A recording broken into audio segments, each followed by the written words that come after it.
Magandang araw mga ka-aerial defense, may ibabahagi na naman ako sa inyo. Dahil ngayong araw na ito ay may pag-uusapan tayo tungkol sa ating depensa, barko ng Pilipinas binangga ng China sa Ayungin Shoal, sundalong Pinoy sugatan, pero bago tayo magpatuloy wag mo muna kalimutan mag-like, share and subscribe, paki-follow at like na rin ang aming page na nasa description na ang link. Hinarang at nabigo ng mga Tsino ang misyon ng Pilipinas na maghatid ng mga supply sa BRP Sierra Madre Outpost sa Ayungin Shoal noong Lunes, nang sirain ang isa sa mga rubber boat ng militar ng Pilipinas at kinumpiska ang mga baril ng ating mga sundalo, sinabi ng source, na isang Filipino naval personnel, miyembro ng Naval Special Operations Group, ang nasugatan sa confrontation, at naputol ang isang daliri, habang ilang iba pa ang nasugatan. Ayon sa source, kasangkot sa rotation and resupply mission ang 6 na sasakyang pandagat ng Pilipinas na naatasang maghatid ng mga supply sa BRP Sierra Madre Outpost sa Ayungin Shoal. Wala sa mga sasakyang pandagat ng Pilipinas ang nakarating sa Ayungin Shoal dahil sa interception. Iniulat na pinuntirya ng mga puwersa ng China ang lahat ng mga sasakyang pangmisyon, kabilang ang mga rigid-hulled inflatable boat o RHIB, na binubutas ang mga ito upang lumubog. Nakumpiska rin ng mga puwersa ng China ang 8 armas mula sa mga tropang Pilipino sakay ng isa sa mga RHIB na kanilang sinasakyan. Sumampa ang Chinese sa barko ng Pilipinas, at nagagawa ng baril sabay binunggo. Kaya na out of balance ang tropa kaya naipit at naputol ang daliri ng isang sundalong Pinoy, sabi ng source.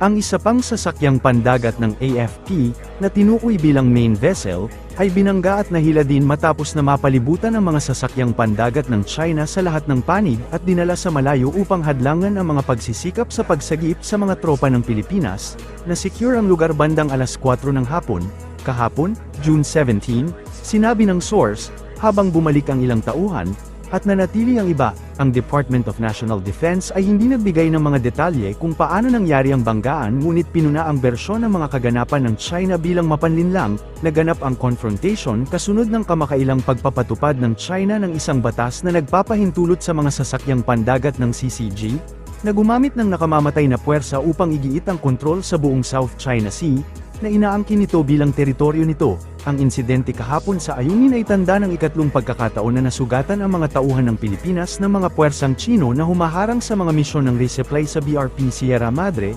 Ayon sa source, nakatakdang bumisita anumang oras si AFP Chief of Staff Romeo Bronner Jr. Dahil sa insidente, iniulat ng China Coast Guard na nagkabanggaan ang barko ng Pilipinas at China sa Ayungin Shoal na isang submerged reef sa may Spratly Island sa West Philippine Sea araw ng Lunes, 17 ng Hunyo, 2024. Sa inilabas na statement ng CCG, binaliwala umano ng resupply ship ng Pilipinas ang maraming beses na babala mula sa panig ng China. Inakusahan din ito ang barko ng Pilipinas na lumapit sa unprofessional na paraan na nagresulta umano sa banggaan. Pinaratangan din ng CCG ang barko ng Pilipinas na ilegal umanong pumasok sa karagatan malapit sa Ayungin Shoal sa Spratly Islands.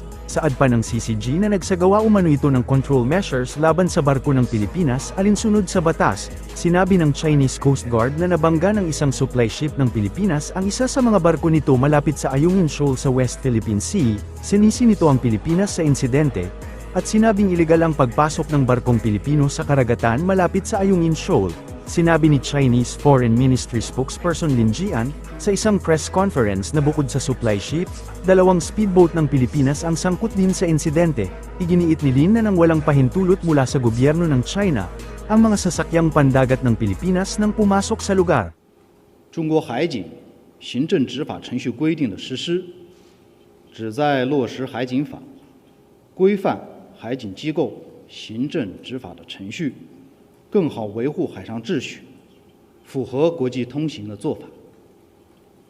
在南海问题上，中方坚持同直接有关当事国通过谈判协商妥处涉海的矛盾分歧，同时对任何海上侵权挑衅的行径予以坚决应对。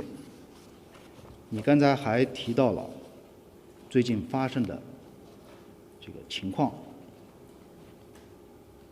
我想指出的是，6月17日，菲律宾一艘运补船和2艘快艇，未经中国政府允许，擅自闯入中国南沙群岛仁爱礁附近海域、邻近海域，企图向仁爱礁非法坐滩的军舰运送包括建筑材料在内的物资。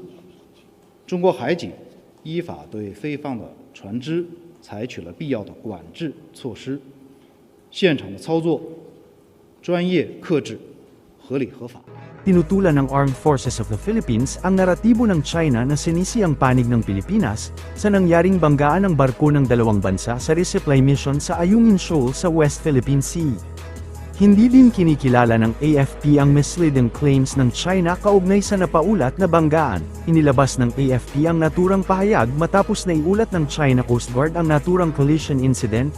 Ayon kay AFP Public Affairs Office Chief Colonel Xerxes Trinidad, hindi tatalakayin ng AFP ang operational details kaugnay sa legal humanitarian rotation at resupply mission ng tropang Pilipino sa Ayungin Shoal. Ang pangunahing isyu aniya dito ay ang ilegal na presensya ng mga barko ng China sa loob ng exclusive economic zone ng ating bansa.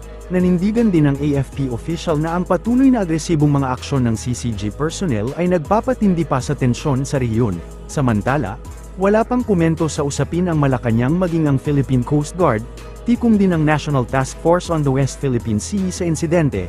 Sinabi noong Lunes ni Defense Secretary Gilberto Teodoro Jr., na lalaban ng Armed Forces of the Philippines ang mapanganib at walang ingat na pag-uugali ng China Coast Guard sa labas ng Ayungin Shoal. Bilang tugon, hindi kinumpirma o itinanggi ng AFP na nangyari ang naturang insidente, at sinabing hindi nila bibigyan ng dignidad ang binansagan nilang deceptive at misleading. Sinabi pa ni Teodoro, gagawin nila ang kanilang makakaya upang matupad ang kanilang sinumpaang mandato na protektahan ang ating integridad ng teritoryo, soberanya, at mga karapatan sa soberanya. Sinabi ng hepe ng depensa na ang pag-uugali ay nagpapakita na ang mga aksyon ng China ay pumipigil sa pagkamit ng kapayapaan at katatagan sa West Philippine Sea. Ang regular na resupply mission sa BRP Sierra Madre na nakaground sa Ayungin ay naging isa sa mga flashpoints ng tensyon sa West Philippine Sea, dahil ang mga sasakyang pandagat ng China ay gumagamit ng ilegal na puwersa laban sa Pilipinas. Iginiit ng Beijing ang soberanya sa halos buong South China Sea, kabilang ang West Philippine Sea, kahit na ang naturang pag-aangkin ay epektibong napawalang bisa ng isang internasyonal na tribunal na desisyon noong 2016, mula sa isang kasong isinampa ng Pilipinas noong 2013, kinundina ni United States Ambassador Mary Kay Carlson. Nitong Lunes ang China sa pinakahuling insidente sa Ayungin Shoal na sinabi niyang nagdulot ng bodily injury sa mga tauhan ng Pilipino. Ang Pilipinas at Estados Unidos ay mayroong umiiral na Mutual Defense Treaty, na nagsasaad na ang Pilipinas at Amerika ay susuportahan ng isa't isa kung ang isa sa kanila ay haharap sa panlabas na pag-atake. Ang MDT ay nagsasaad na ang isang armadong pag-atake sa Pasipiko, kabilang ang kahit saan sa South China Sea, sa alinman sa kanilang mga pampublikong sasakyang panghimpapawid, o armadong puwersa na kinabibilangan ng kanilang mga Coast Guard ay magbibigay ng tulong sa isa't isa.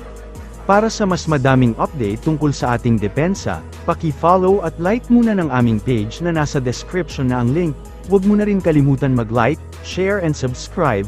Pindutin mo na rin ang bell para updated kayo sa aking mga bagong video. Maraming salamat po.